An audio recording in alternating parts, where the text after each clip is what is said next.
আসসালামু আলাইকুম প্রিয় দর্শক,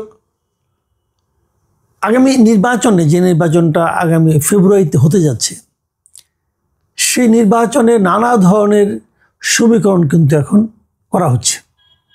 এবং আমি এর আগেও বলেছিলাম যে আগামী নির্বাচনে আপনারা দেখবেন যে পার্টিটা খুব একটা আলোচনায় নেই, নিজেরাও খুব একটা আলোচনা করছেন না, চুপচাপ আছেন, সেই জাতীয় পার্টি আগামী নির্বাচনে একটা গুরুত্বপূর্ণ ভূমিকা পালন করবে।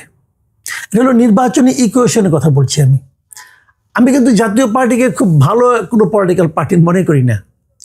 আমি মনে করি যে আমরা যখন শেখ হাসিনা সরকারের সমালোচনা করি, শেখ হাসিনাকে যখন আমরা স্বৈরাচারী সরকার বলি এবং বলি যে তারা গণতন্ত্র হত্যায়, সেই গণতন্ত্রকে হত্যা করার ক্ষেত্রে সবচেয়ে গুরুত্বপূর্ণ ভূমিকা পালন করেছে যে সরকার, সেই সরকারকে যখন আমরা সমালোচনা করি, আমি মনে করি সেই সমালোচনার একটা অংশ জাতীয় পার্টিরও প্রাপ্য। জাতীয় পার্টি যদি আওয়ামী লীগকে একেবারে ব্ল্যাঙ্ক চেক না দিত, একেবারে যদি সর্বাত্মকভাবে সহযোগিতা অথবা সমর্থন না করত, তাহলে আওয়ামী লীগের পক্ষে এতটা স্বৈরাচারী হওয়া সম্ভব হতো না। কিন্তু জাতীয় পার্টি কেবল কয়েকজন নেতা জাতীয় পার্টির তাদের নিজেদের স্বার্থের জন্য এভাবে আওয়ামী লীগকে নিঃশর্ত সমর্থন দিয়ে গেছে। 2014 সালে যখন নাকি একতরফা নির্বাচন হলো, যখন 153টা আসনে আওয়ামী লীগ বিনা ভোটে নির্বাচিত হয়ে গেল, তখন কিন্তু জাতীয় পার্টির একটা অদ্ভুত অবস্থা আমরা লক্ষ্য করেছি। সেটা হলো জাতীয় পার্টির যিনি শীর্ষ নেতা হোসেন মোহাম্মদ এরশাদ, উনি কিন্তু ওনার মনোনয়নপত্রগুলোকে প্রত্যাহার করেছিলেন। কিন্তু উনি প্রত্যাহার করলেও আওয়ামী লীগ গভর্নমেন্ট বলেছে যে না, উনি সবগুলি ওনার প্রত্যাহার হয় নাই এবং ওনাকে একটা আসন থেকে নির্বাচিত দেখানো হয়েছে। একটা আসনে আবার ওনাকে পরাজিতও দেখানো হয়েছিল, কিন্তু ওনাকে একটা আসনে কিন্তু নির্বাচিত দেখানো হয়েছে, উনি নাকি জিতেছেন। উনি বলছেন আমি প্রত্যাহার করছি, কিন্তু সরকার বলছে না, আপনি প্রত্যাহার করেননি, আপনি নির্বাচিত। সেই সময়ে কিন্তু জাতীয় পার্টি একটা ভালো ভূমিকা রাখতে পারত, কিন্তু আমরা যতটুকু বুঝি এটা এরশাদ সাহেব পারেন নাই। বেসিক্যালি ওনার স্ত্রী বেগম রওশন এরশাদের একগুঁয়েমিপনা এবং তার ব্যক্তিগত লোভের কারণে জাতীয় পার্টির কিছু নেতা তখন রওশন এরশাদের উপর ভর করেছিল এবং তারা বুঝিয়েছে যে আপনি এটা সরকারের সঙ্গে নেগোসিয়েশন করেন, এবং উনি সরকারের সঙ্গে নেগোসিয়েশন করেছেন এবং নেগোসিয়েশন করার কারণে এরশাদ সাহেবের কোনো উপায় ছিল না, যে তা না হলে পার্টি নিয়ে ওরাই চলে যেত। এরশাদ সাহেবের উপায় ছিল না পার্টির সঙ্গে, মানে সরকারের সঙ্গে হাত মেলানো ছাড়া। এবং সেই সংসদে কিন্তু বিরোধী দলীয় নেতা কিন্তু এরশাদ ছিলেন না। এরশাদ জাতীয় পার্টির চেয়ারম্যান, কিন্তু উনি কিন্তু বিরোধী দলীয় নেতা ছিলেন না। বিরোধী দলীয় নেতা ছিলেন ওনার স্ত্রী, মানে যিনি নাকি পুরো নাটের গুরু ছিলেন আর কি। এবং ওনার সঙ্গে যারা ছিলেন তারা তো আপনারা সবাই যাদেরকে চেনেন, যে লোকগুলো, সেই লোকগুলি এখন কিন্তু আবার জাতীয় পার্টিকে ভেঙে আরেকটা জাতীয় পার্টি করতেছে। আমি সেটাকে বলি সরকারি জাতীয় পার্টি। মানে সবসময় একটা সরকারের সঙ্গে জাতীয় পার্টির একটা সম্পর্ক না থাকলে তাদের জন্য মন ভরে না। এরকম এবারও দেখছি আনিসুল ইসলাম মাহমুদ, ওনারা, ফিরোজ রশিদ, চুন্নু সাহেব, এরা মিলে একটা সরকারি জাতীয় পার্টির মতো করেছেন।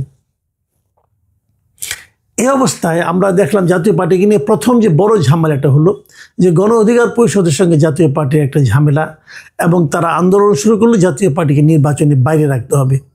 এবং এই আন্দোলনের সঙ্গে আরও থাকলো কি এনসিপি এবং অবধারিতভাবে জাতীয় জামাত ইসলামী। তারাও চাচ্ছে যে জাতীয় পার্টিকে নির্বাচন করতে দেওয়া হবে না। এই যে নির্বাচন করতে দেওয়া না হওয়া, এর কারণটা কি? এর কারণটা কিন্তু আর কিছু না। এখন দেখেন, আমি বলছি আপনাদেরকে, এটা হলো নির্বাচনী সমীকরণ ছাড়া আর কিছু নয়। এটা আমরা দেখেছি যে গত কয়েকদিন ধরে আমরা যেভাবে দেখি দেশে বর্তমানে যে রাজনীতি, যে যাই বলুক, বাস্তব সত্যটা হলো দেশে মূলত প্রধান রাজনৈতিক দল হলো দুটি, আওয়ামী লীগ এবং বিএনপি। আর তৃতীয় শক্তি হিসেবে থাকে জাতীয় পার্টি এবং জামাত ইসলামী। এরা ভারসাম্য রক্ষা করে, এরা যেদিকে যায় সেদিকটা, যেদিকটা যায় ওই দিকটা ভারী হয়ে যায়, ওরা নির্বাচনে ক্ষমতায় যায়। আমরা 1991 সাল থেকে কিন্তু এই দৃশ্যই দেখে আসছি। এবার আওয়ামী লীগ নাই, তাহলে আওয়ামী লীগের ভোটগুলি কোথায় যাবে? মানে আওয়ামী লীগের কিন্তু অনেক ভোট, এখন বিএনপি আওয়ামী লীগ সরকারের পতনের পর থেকেই একদম প্রত্যন্ত অঞ্চলে বিভিন্ন আওয়ামী লীগের স্থানীয় নেতাকর্মীদের বিরুদ্ধে নানা ধরনের টর্চার, অত্যাচার, চাঁদাবাজি এগুলি করার মাধ্যমে কিন্তু আওয়ামী লীগের প্রান্তিক পর্যায়ে যত নেতাকর্মী আছে এবং যত সমর্থক আছে তাদের কাছে কিন্তু চক্ষুশূল হয়ে গেছে বিএনপি। তারা বিএনপিকে পছন্দ করে না ভাই, আমি নিজে অনেক জায়গায় খবর নিয়ে দেখেছি, তারা করে না। তো এই সময়ে তাদেরকে অনেকের সময় অনেক জায়গায় জামাতে ইসলামের নেতারা এই আওয়ামী লীগের এই নির্যাতিত অথবা দলের উপরে থাকার নেতাকর্মীদের অথবা সমর্থকদের, যাদের কোনো মানে সুনির্দিষ্ট কোনো অপরাধ নাই কিন্তু তারা কেবল আওয়ামী লীগ করতে এটাই অপরাধ, এই জন্য তাদেরকে কিন্তু জামাতে ইসলাম সাপোর্ট দিয়েছে, আশ্রয় দিয়েছে, প্রশ্রয় দিয়েছে। সে কারণে জামাত আশা করছিল যে আওয়ামী লীগের ভোটগুলো তারা পাবে। আর আওয়ামী লীগের যে ভোট দিতে এতদিন, তারা যখন যে দেখবে যে ব্যালট পেপারে নৌকা নাই, তারা যদি কোনো না কোনো একটা ভোট তো দেবে, তা কাকে ভোট দিবে? ধানের শীষ বিকল্প অথবা আপনার দাঁড়িপাল্লা অথবা সদ্য গজিয়ে ওঠা মানে শাপলা কলি, কোনটাই দিবে তারা ভোট? এটা নিয়ে কিন্তু একটা দ্বিধাদ্বন্দ্ব থাকতে পারে। গিয়েছে যখন হয়তো একটা ভোট দিয়ে আসবে।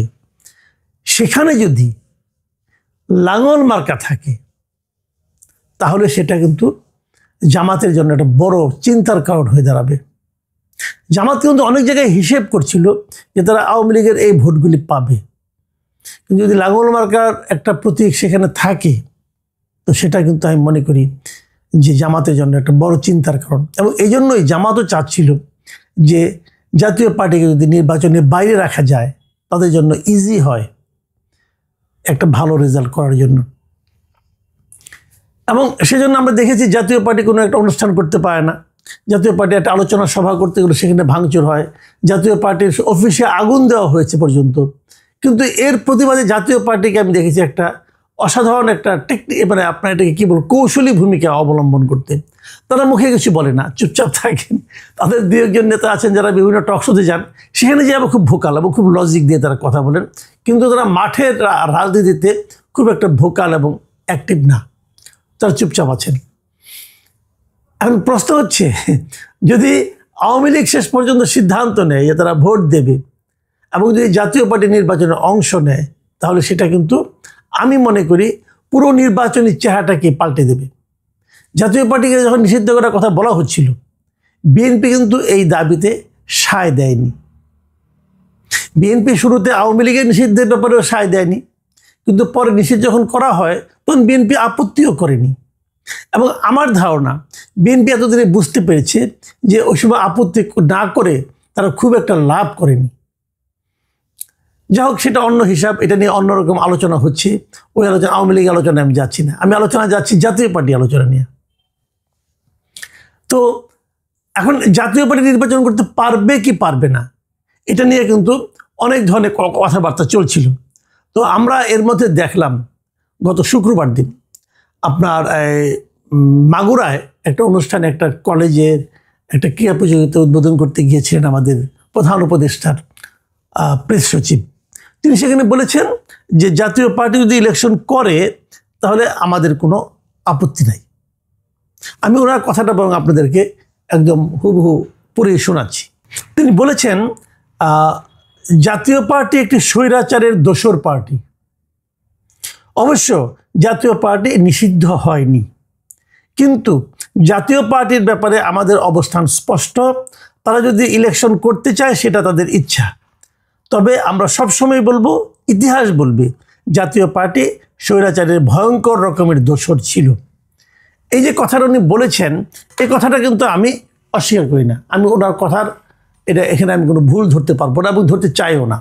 উনি যেটা বলেছেন সেটা হলো যে জাতীয় পার্টি তো একটা বৈধ পার্টি, উনি নির্বাচন করতেই পারেন। কিন্তু পরে আবার যে কথাটা উনি বললেন যে এরা স্বৈরাচারের দোসর ছিল এবং তারা মানে অনেক অন্যায় করছে, অমুক করেছে, ভয়ঙ্কর রকমের দোসর ছিল। এখন প্রশ্ন হলো, তার এই পরের কথাটা এটা কি কিছু মবকে উস্কিয়ে দিচ্ছে কিনা, এই জিনিসটা বুঝতে হবে। একটা কথা ওনাকে মাথায় রাখতে হবে, উনি কিন্তু কোনো পার্টি করেন না, উনি সরকারের একজন কর্মচারী, বেতনভুক্ত কর্মচারী। উনি প্রায়ই পলিটিক্যাল বক্তব্য দেন। এটা তো সরকারের, এটা যদি সরকারের বক্তব্য হয় সেটা কিন্তু উনি বলবেন না, উনি কিন্তু প্রধান উপদেষ্টার প্রেস সেক্রেটারি। কথাটা মাথায় রাখতে হবে। সরকারের কি ভূমিকা, সরকারের কি বক্তব্য কোনো বিষয়ে, সেটা বলার দায়িত্ব হলো তথ্য উপদেষ্টার, উনার না। এই জিনিসটা উনি কেন বারবার ভুলে যান আমি বুঝি না। উনি তথ্য উপদেষ্টা নন, উনি প্রধান উপদেষ্টার তথ্য সচিব। তো উনি জাতীয় এই সরকারের উনি মুখপাত্র নন। কিন্তু উনি যেভাবে কথা বলেন, যে কথা জাতীয় পার্টি আমাদের কোনো আপত্তি, আপনি কে ভাই? আপনি তো সরকারের কর্মচারী, আপনাকে এই জিনিসটা বুঝতে হবে। আপনার সিদ্ধান্তের উপর কিন্তু কিছু আসে যায় না। জাতীয় পার্টি ইলেকশন করতে পারবে কি না এটা তথ্য সচিব সাহেব আপনার সিদ্ধান্তের উপর নির্ভর করে না। আপনি কেন, আপনি যার তথ্য সচিব মানে ডক্টর ইউনূস, উনার সিদ্ধান্তের উপর নির্ভর করে না। সিদ্ধান্তটা হলো আইনের উপর নির্ভর করে। যতক্ষণ পর্যন্ত আইন ওনাকে এই পার্টিকে নিষিদ্ধ না করবে, ততক্ষণ পর্যন্ত আপনি কি ভাবলেন, আপনার প্রধান উপদেষ্টা কি ভাবলেন, আপনার পুরো ক্যাবিনেট কি ভাবলো, এতে কিচ্ছু আসে যায় না ভাই। এই পার্টি তো নিষিদ্ধ পার্টি না, এই পার্টি নির্বাচন করবে, সমস্যাটা কি? তো এত অথরিটি নিয়ে কথা বলেন কেন? আপনার এটা বলার কোনো আপনি এখতিয়ারই নাই। আপনি বলতে পারেন জাতীয় পার্টি নির্বাচন না করার ব্যাপারে এখনো কোনো সিদ্ধান্ত হয়নি, এটা বলতে পারেন। অথবা জাতীয় পার্টিকে নিষিদ্ধ না করার ব্যাপারে কোনো সিদ্ধান্ত হয়নি, এটা বলতে পারেন। রাজনৈতিক নেতার মতো মেঠো বক্তৃতা কেন করেন আপনি? আপনার মানে একটু কন্ট্রোল আপনার থাকা উচিত। কেন থাকে না আমি বুঝতে পারি না। আপনার প্রায় থাকে না। যা হোক, আর কটা দিন, তারপর তো সবই ঠিক হয়ে যাবে। তো আমি মনে করি যে আপনি তো এখান থেকে বেরিয়ে আসবেন, তারপর তো আপনাকে এই সমাজে থাকবেন আপনি, তাই না? কাজে কথাবার্তা সেভাবে বললেই ভালো, একটু নিয়ন্ত্রিতভাবে বললে আর উচিত আমি মনে করি। যা হোক, সেটা ওনার প্রসঙ্গ। তো জাতীয় পার্টিকে যখন এখনও পর্যন্ত নিষিদ্ধ করা হয়নি, এবং আমি আর এর মধ্যে নিষিদ্ধ করার কোনো সুযোগও দেখছি না, তফসিল ঘোষণা করার পর তারপর সুযোগটা তো অফিসিয়ালি আর থাকবে না, সেক্ষেত্রে জাতীয় পার্টি নির্বাচন করতেছে। এবং আমি মনে করি জাতীয় পার্টি নির্বাচন করলে সেটা বিএনপির জন্য খুব একটা পজিটিভ ফল নিয়ে আসবে, আমার ধারণা আর কি। কারণ বিএনপি বুঝতে পারছে যে জামাত তার ঘাড়ের উপর কীভাবে নিঃশ্বাস ফেলছে। বিএনপির এই জায়গা থেকে বের হওয়ার জন্য, এই মানে আপনার এই যে একটা ভয়ঙ্কর অবস্থা বিএনপির জন্য, এই যে একটা অস্বস্তিকর অবস্থা বিএনপির জন্য, এই জায়গা থেকে বের হওয়ার জন্য জাতীয় পার্টি তার জন্য একটা নিয়ামক হিসেবে কাজ করতে পারে। মাঝখানে একবার আমি জাতীয় পার্টির মহাসচিবকে বলতে শুনেছিলাম, উনি বলেছিলেন জাতীয় পার্টিকে টিকে রাখার দায়িত্ব বিএনপির। এটা নিয়ে অনেক সমালোচনা হয়েছিল, কিন্তু উনি সম্ভবত এইভাবে এই বিষয়টা এভাবে বিবেচনা করে বলেছিলেন বলে আমার ধারণা। এবং এই ধারণা যদি এটা হয় তাহলে উনি যথার্থই বলেছিলেন। তা না হলে বিএনপির জন্য সামনে কিন্তু আরও বড় সমস্যা আছে। তো যদি জাতীয় পার্টি থাকে তাহলে জামায়াতের রাজনীতি মানে জামায়াতের নির্বাচনী রাজনীতিটা কি হবে সেটাও কিন্তু দেখার একটা বিষয় আছে। আমি মনে করি আগামী কয়েকদিন জাতীয় পার্টির অবস্থান নিয়ে আরও অনেক ঘটনা ঘটবে, আমরা সেগুলো দেখার অপেক্ষায় থাকলাম। প্রিয় দর্শক, এখন এ পর্যন্তই। আল্লাহ হাফিজ।